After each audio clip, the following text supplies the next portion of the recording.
The story of the boy in the box begins on a cold afternoon in February 1957 in a den-ruled part of Philadelphia, Pennsylvania. The place was Fox Chase, an area with winding lanes, thick woods, and fields where people sometimes dumped their trash. On February 25th, a young man named Frederick Benosis was hunting for mushrooms in a wooded area near Susquehanna Road. As he moved through the undergrowth, his eyes fell upon a terrible sight. There was a large cardboard box that had once held a bassinet from a J.C. Penney store. Inside the box was the body of a small, naked boy. He was curled on his side, wrapped in a cheap flannel blanket. His hair had been recently crudely cut, with clumps of it cut short and other patches longer. Horrified, Benosis ran to the nearest house to call the police. The very next day, February 26th, a college student named John Perot, who was also a trapper, was checking his muskrat traps in the same area. He had been in that exact spot the day before and had seen nothing, which meant the box had been dumped between his visits. He saw the box, looked inside, and made the same gruesome discovery. He, too, contacted the authorities. The Philadelphia Police Department now had 2 reports of the same tragic find. The police arrived and began their investigation. The boy was estimated to be between 4 and 6 years old. He was slender, with blue eyes and light brown hair. He was undernourished. The most haunting feature was a strange, L-shaped pattern of scars on his chin and another small scar on the corner of his left eye. His fingertips were wrinkled, suggesting he had been in water shortly before his death. The cause of death was determined to be blunt force trauma to the head. He had also suffered many other bruises and cuts across his small body. There were clues with the body, but they led nowhere. The blanket he was wrapped in was a common and expensive type. The box itself was a J.C.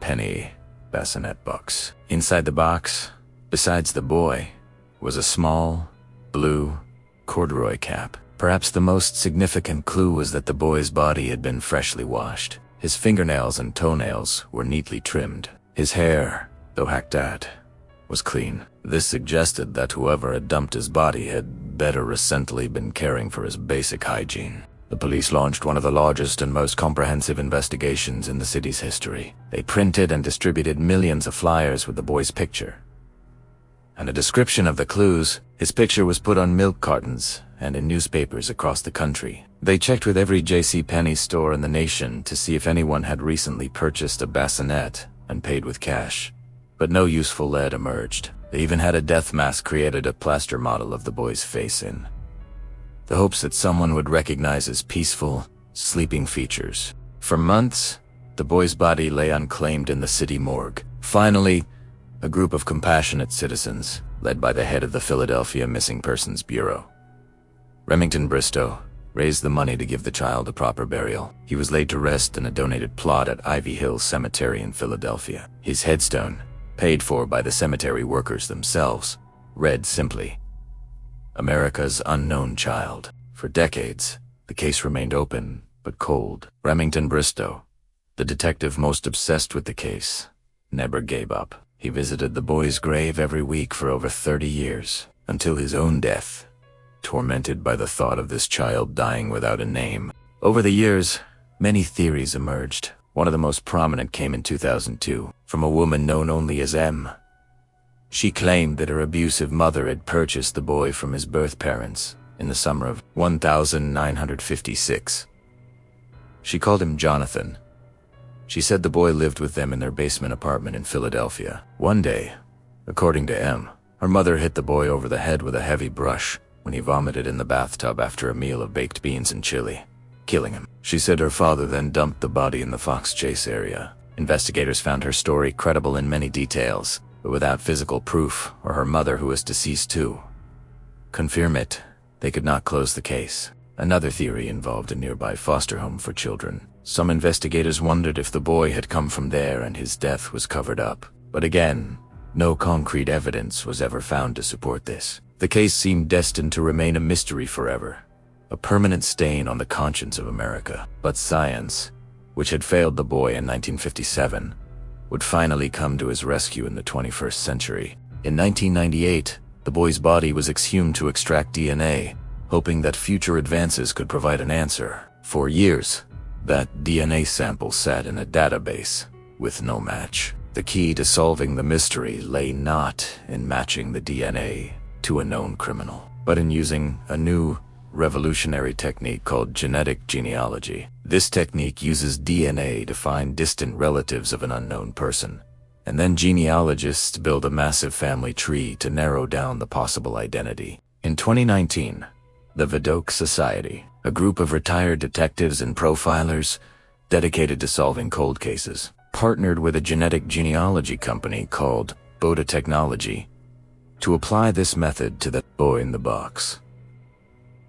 It was a long and painstaking process. The DNA from the boy was degraded, making it difficult to work with, but the scientists persisted. They were able to find distant cousins of the boy. Genealogists, led by Colleen Fitzpatrick, began building the family tree. It was like a massive, million-piece puzzle. They traced family lines back through generations, slowly narrowing the possibilities. They eventually identified a specific family from Delaware County, Pennsylvania, with the surname C. Through this genetic trail, they identified the boy's birth mother. Her name was Martha, and she had died in 2019. She had never reported a son missing. Further investigation revealed that the boy had a father who had died in 2014, and several maternal aunts and uncles. The investigators contacted the surviving relatives. They were shocked. They had no idea their sister, Martha, had ever had a son who met such a terrible fate. On December 8, 2022, the Philadelphia Police Department held a press conference. After 65 years, they announced the identity of America's unknown child. His name was Joseph Augustus. He was born on January 13, 1953. He would have been 4 years old at the time of his death. The story that emerged was both simple and heartbreaking. Joseph's parents, who were not married, were unable to care for him properly. He was believed to have been born with some developmental challenges. For a time, he may have been in the care of an organization that provided care for children with disabilities. At some point, he was returned to the custody of his birth parents. The exact circumstances of his death remain officially unsolved. The investigators believe that Joseph's death was likely the result of abuse and neglect within his own home, and that his parents were responsible for disposing of his body in that cardboard box in Fox Chase.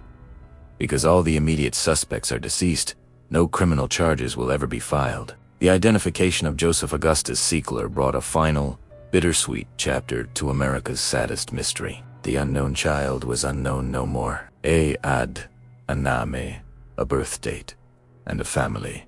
However flawed, the people who had cared for his memory for so long, the detectives, the cemetery workers, the citizens of Philadelphia could finally lay his story to rest. A new headstone was placed at his grave in Ivy Hill Cemetery. It now bears his name, Joseph Augustus Siegler, and below it, the original, poignant epithet remains. America's unknown child. He is unknown no longer, but he will forever be a symbol of every lost and forgotten child, and a testament to the enduring hope that every life, no matter how briefly or tragically lived, deserves to have its story told.